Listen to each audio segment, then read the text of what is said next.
Behind the Bar. If you would like to introduce yourself and tell us about what you do. Yeah, thank you very much for having me. I'm Jay Flynn. Introduce myself. Hardest question. Yeah, did you know what? Normal people will probably go, that's such an easy question to answer, but for me it's quite a difficult one because, I mean, you could go with the various titles I've been given over the last 5 years: accidental quizmaster, nations quizmaster, idiot. There's tons of things that have been thrown at me, but I think for all intents and purposes, I created an online quiz at the start of the pandemic, and it went viral basically overnight and thrust me into a spotlight that I never thought I'd end up being in. But I've been a quizmaster for many years before that, and run pubs and stuff. So former landlord, quizmaster, and idiot. We'll go with that. Pretty good titles. So obviously, like you say, most people know you as the quizmaster, nation's quizmaster. So you say that happened overnight, and I was reading a bit into it, and it sounds terrifying. I won't lie. Yep. But how did it start? So probably about 3 weeks before the pandemic was our last night in the pub that I was running with my business partner. We'd taken a decision in the January that we had a break clause. It was a managed pub. It wasn't the right idea that we took it on. It was right pub, wrong time, wrong circumstances kind of thing. So we'd made the decision in January that we were gonna sever ties, which we were in that sort of window, so it was perfect to give our notice. So we handed the keys in on the 6th of March. But before that, I was always running quiz night on a Thursday night, best night of the week in the pub. It was the most rowdiest of atmospheres. It was fantastic. But before we had the pub, I always used to play on a Thursday night for years with friends of mine as well, along with running other quizzes all over the years. So I had a couple of weeks off. Went to start a new job, and then obviously the fateful announcement came that they were shutting down all licensed venues, and all of that came first. And that announcement came on the Friday. So on the Saturday, I was sat at work at a car dealership that I'd picked up this job in, and I was sat there going, I sent a few messages out to people I knew in the trade, look guys, if you need anything, let me know, because I knew they're going to have to start shutting down, line cleaning, everything. You can't leave the stuff in. So I thought, the first thing I can do, throw my hands out, guys, if you need a lift, shout me and I'll come and give you a hand. But then I thought, well, hang on a minute, Thursday night's my one night out of the week. It was my best night of the week. Well, what am I going to do now? I can't go to the pub. So I just put a very, very stupid post out on my own personal Facebook, and it basically said along the lines of, look, I'm going to do a quiz on Thursday night. I have no idea how I'm going to do it. I haven't even thought that far ahead, kind of thing. And I just put it on what I thought was my private Facebook page. Created this event so that people had something that they could sort of come back to. And then I didn't think any more about it. That was Saturday afternoon at work, done. And then on the Monday, I got this random message on Facebook Messenger. I looked at it and went, who on earth is this? So I went in and it said, can you tell me more about your quiz? Okay. So I looked at it and I looked at the person's profile and I thought, okay, I've got no mutual friends with this person. Who on earth, how have you found out about it? So for the first time since I created it, I went onto the page and it said 700 people are interested. Oh, and I thought, that's quite a lot. Oh no, what have I done? So I spoke to my boss at the time, a very good friend of mine, Ian, and I said, what have I done? And he went, well, you'll have about 1,000 by the time we finish work. Well, of course, Boris then comes up with his announcement that we're going to lock down the whole of the country that night. And it just went bang, bang, bang, and the snowball. I mean, you always see those news stories, and I always used to think they were fake, where someone puts a post up on Facebook, hey, I'm having a party at mine, and then 12,000 people turn up. Now I know it's true because I'm the full definition of what happened, because people just started sharing it. So what I thought was a private thing for friends of mine, all of a sudden was being shared in New Zealand, Australia, America. I couldn't keep up with the comments, everything that was coming in. And I remember driving back home on the phone to my wife going, I don't know what I'm doing here. I am well out of my depth. I said, I can do a quiz for 40 people, but at this rate, it could be 40,000 people. And then by the time that the Thursday came around, there was over 500,000 people interested in the quiz.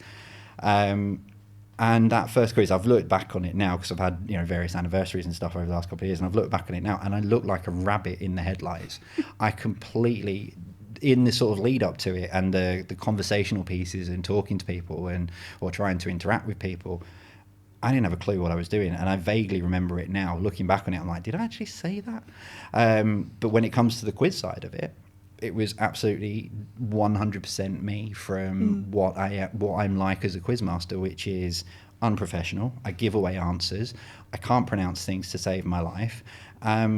But that's just me, and that is what I think people appreciated. It wasn't some, sort of polished quizmaster with a spangly jacket coming along going, hey, look at this in my studio and everything. It was just me in my living room with a piece of paper asking 50 questions to give people something to do. It means it's genuine, and you sort of also gave everyone like what they were also missing every day. Like the people who did weekly quizzes now didn't have that either. So and when I finished that first one, I said, look, I've got nothing better to do. If you'd like this to become a Thursday thing, then I'll quite happily carry on. One thing I didn't expect, I kind of knew people would say, oh yes, could we, because we've got nothing else to do. What I didn't expect was to still be doing it 5 and a bit years later on a Thursday night and still having thousands of people watching on a Thursday and Saturday. But that's one of the big things that I've got, the sort of feedback from people is that they've reconnected with people, or they've connected with people, family and friends in different parts of the world. And they may not have been able to do that if they didn't have a focal point, which at a time when everyone needed it was the quiz. And there's quite a few venues in the country that, after the pubs reopened, would then put the quiz on a Thursday night so that people could still reconnect, still play the quiz, but be back in a venue. Yeah, no, I remember like during the lockdown era that parts of my family, they would there's 3 of them in the household, they would each be doing it and trying to compete against each other, listening to it every week. They would always be like, no, we can't hang out, we're doing the quiz. Leave us alone.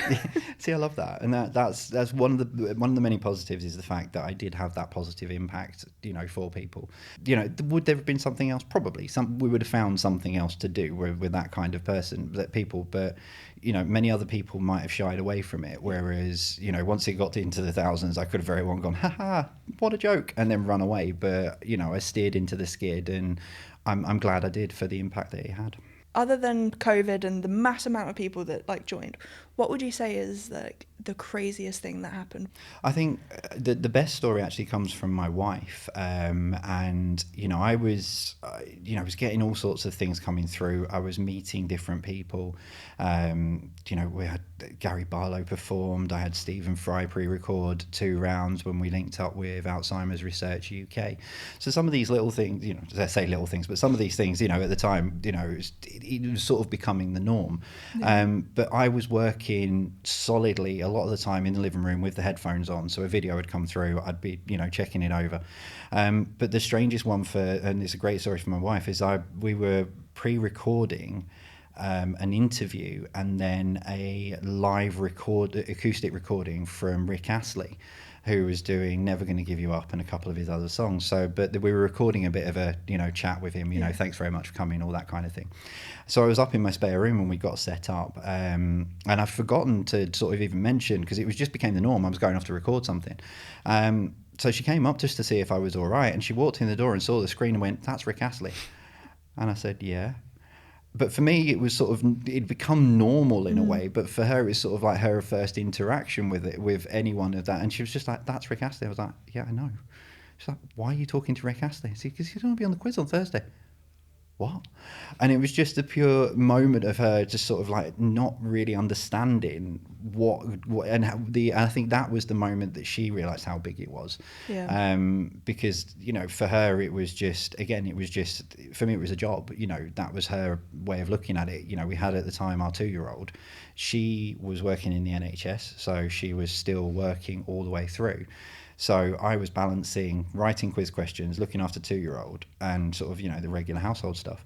So when she was off work, it was just a norm for me to be sort of, cracking on without really sort of sharing what was going on. Yeah. It was your average day. Yeah, it kind of got that way because, I mean, in those early days I had... we had Stephen Fry on the live quiz. I did specialist quizzes with that Jonathan Ross and Scarlett Moffat had pre-recorded.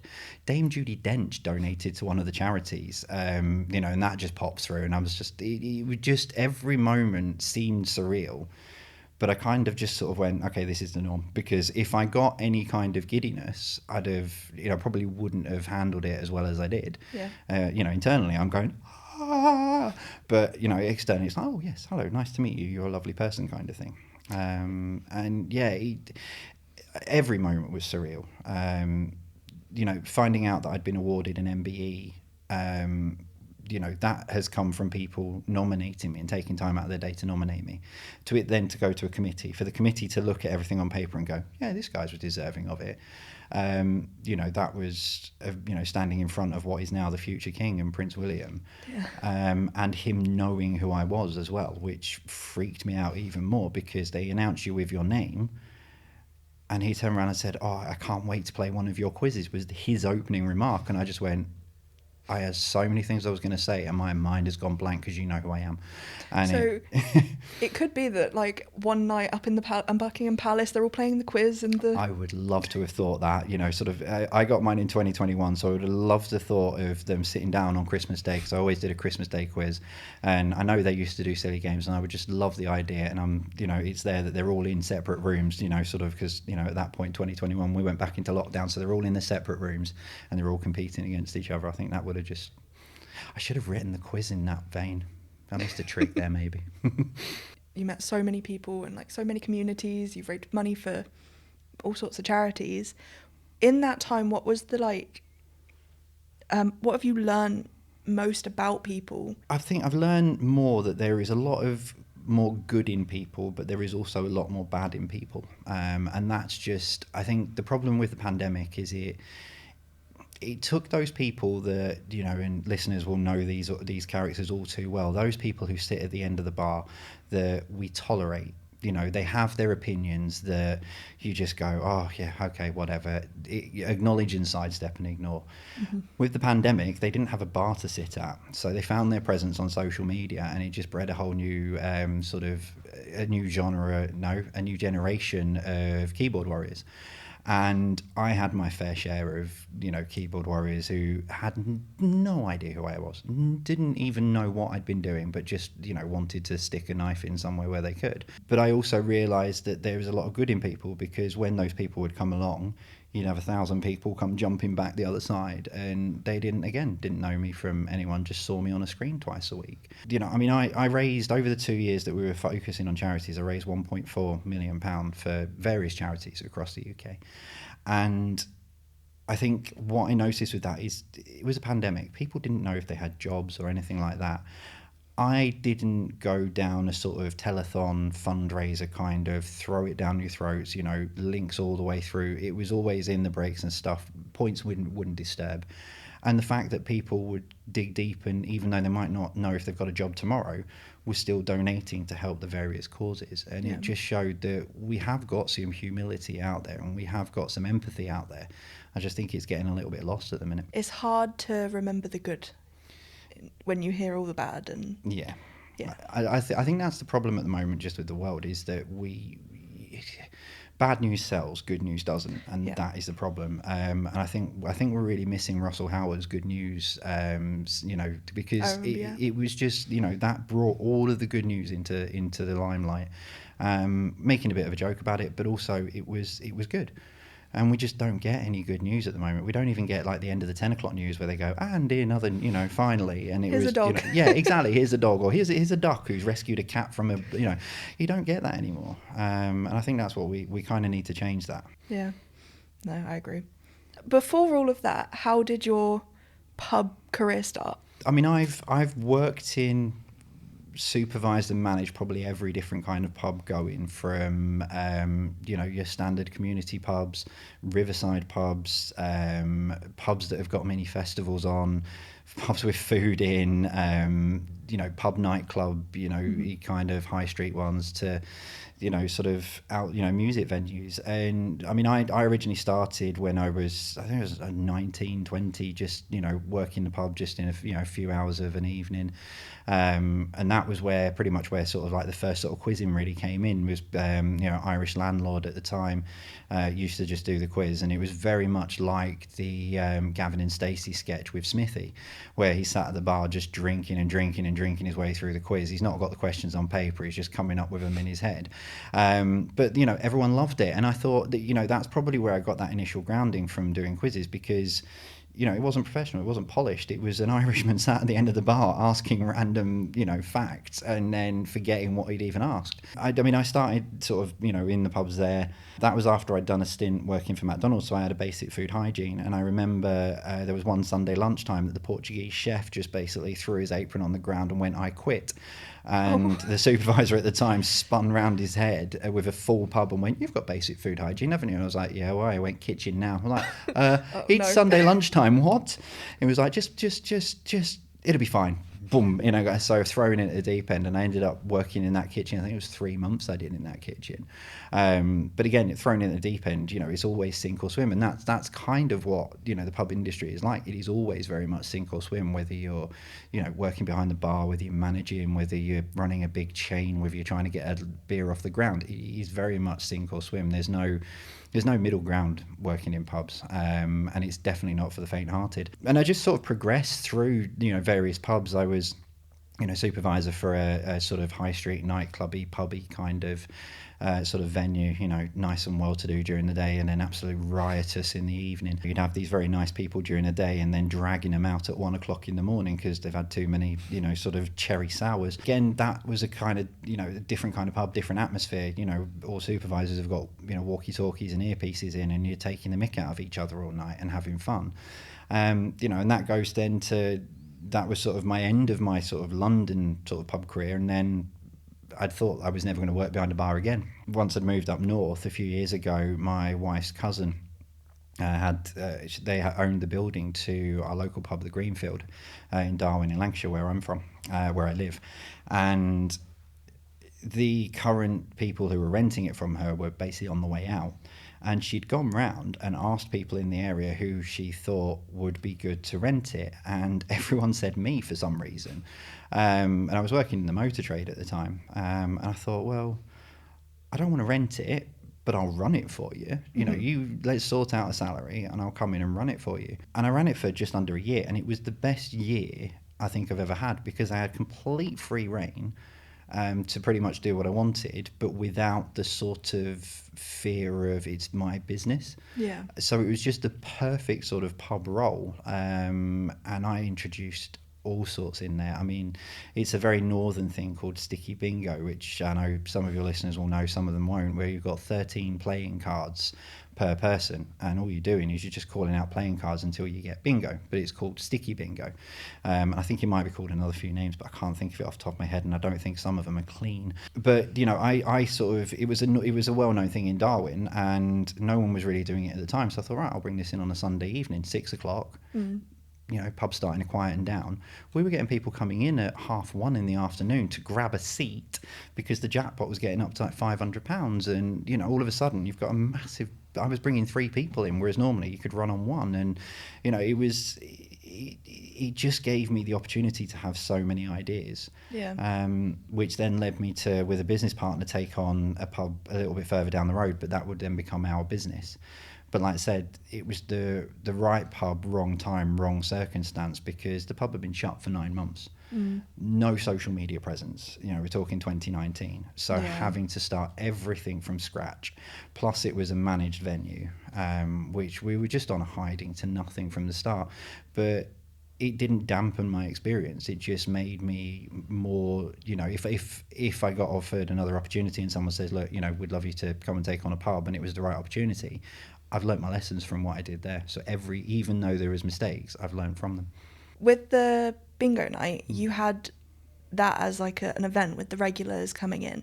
Did that push you to do the quiz, or did you already have the quiz in mind? No, I was already doing the quiz on a Wednesday night. However, the other pub down the road had a very, very sort of well-established quiz on a Thursday night. And I also went to the one on Thursday. We had a good relationship, the two pubs. So I went on the Thursday night.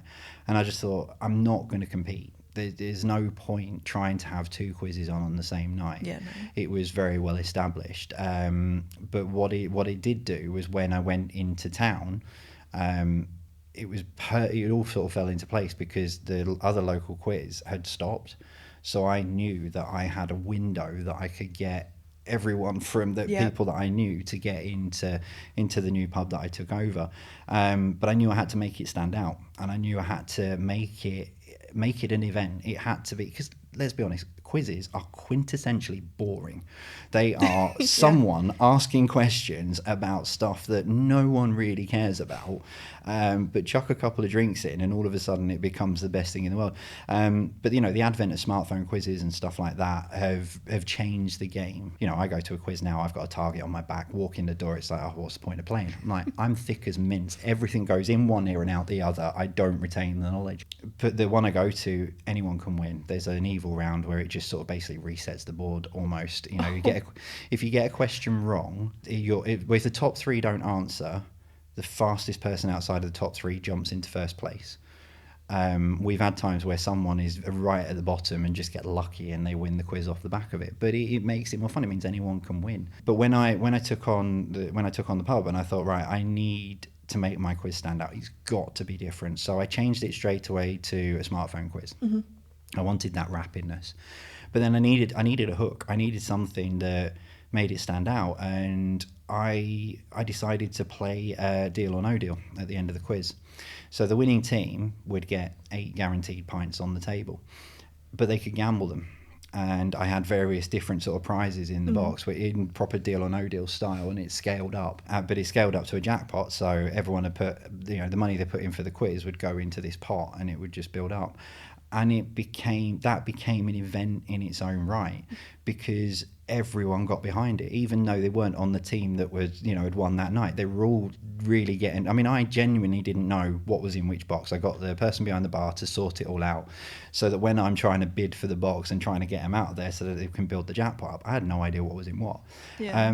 But adding that on added value to the quiz, because it meant that people wanted to stay till the end, which meant I had them in there hooked in until closing time, which is what you want. Yeah. So if people wanted to run their own quiz, would you say that's kind of like one of your top tips, is make it as unique as that? There's a few things you need to do. Firstly, you really need to know your customers, because there is no point writing a quiz that says, has 15, 20 sports questions in, when no one knows anything about sport and they know about knitting and, crocheting and stuff like that. So the first thing is you've got to know your customers. You've got to know what they know. And to be honest, anyone who runs a good pub will know what their customers are into anyway. Secondly, you've got to know the attention span of your customers as well, because I say quizzes are quintessentially boring. If you've got customers who've got no attention span whatsoever, the pen and paper quiz is not going to work.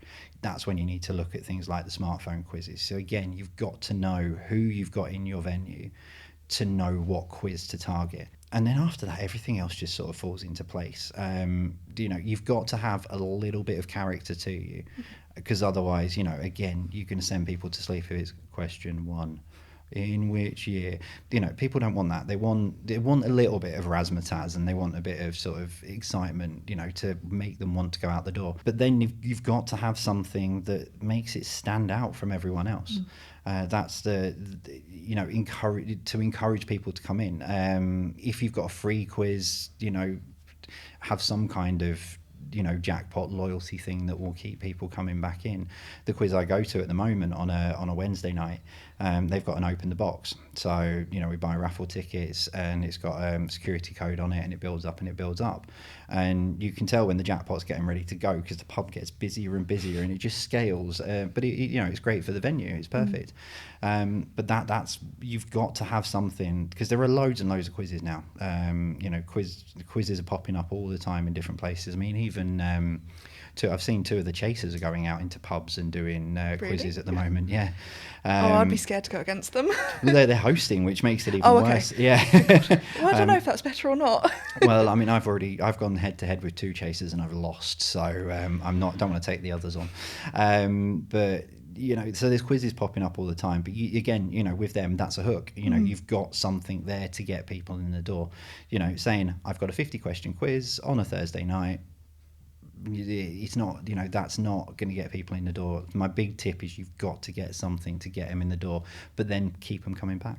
What would you say, in all the time you've done the quizzes, has been your favourite subject to host about or research about to make those quizzes? I'm not a big fan of researching art and literature, just because I think that art and literature and history, I think, tend to bring down the mood. Because as much as you can find some fun in art and literature and stuff and history, majority of it is, pretty sort of like boring. So I'm not a fan of looking for those. But I mean, the ones that really sort of get me is the sort of not the more public ones that I do, but the private quizzes that I book. Someone recently had on their booking form, it said, for one round, can we have 5 questions on Huddersfield and 5 questions on the Orkney Islands? And I went... That's specific. Yeah, but I also went, how? Okay, this will be fun. But I always say that to people. Look, if I'm going to write a quiz for you, I'm going to write it for you. So each and every one that comes in is always different, and there's always something to get sort of stuck into. And I like that because, I'm proud of the fact that I write my own questions. I don't, it can be very easy these days to go, ChatGPT, write 10 questions. Yeah.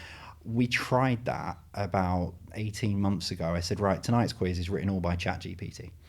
And I did it on a live quiz, and it was shocking. It was really, it was just all over the place, worse than what mine normally are.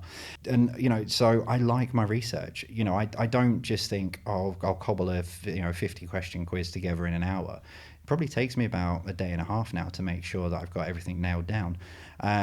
And people know that I've written them because I end up with the wrong answer, or I'll give away an answer, or I'll make a mistake somewhere. Yeah. But, that's what people like. It opens that debate up as well, which I like with the online side of it, getting that debate, because I'd have it in the pub, but it would be instantaneous and then forgotten about 5 minutes later, whereas, it just goes on and on and on and on. And then people will watch a quiz from 6 months ago, and then I'll get that pop up, and I'll be like, what on earth are you going? Oh, yeah, I remember. I moved Milton Keynes out of Buckinghamshire to Hertfordshire. And Milton Keynes started trending on Twitter. So I'm taking claim for the fact that they got city status, because otherwise they wouldn't have been trending on Twitter otherwise at any point. So I'm taking claim for that. But you should. That's one of the many, I confused, and I don't even remember how, but I confused Justin Timberlake with the star sign Taurus. So whenever, exactly. But this is why I'm proud of the fact that I write my own questions, because these things come up. It just appears more natural than anything else, than anything completely polished. So amazing. Well, we have one last question for you. But obviously, you are the quizmaster, but we thought we would come up with our own question. Oh, no. See, I don't retain. It goes in one ear out the other. You never know. And we had to make it bar-themed. Yep. So our question was, where was the first cocktail made? And double points if you can guess the name. Was it the Singapore Sling at the Raffles Hotel? No. Oh. It was New Orleans with the Sazerac. And it had like the green one that's banned. Oh, absinthe. That's it. Yeah. I can never remember the green fairy. Well, thank you so much for joining us. No, thank you very much for inviting me. It was lovely to have you.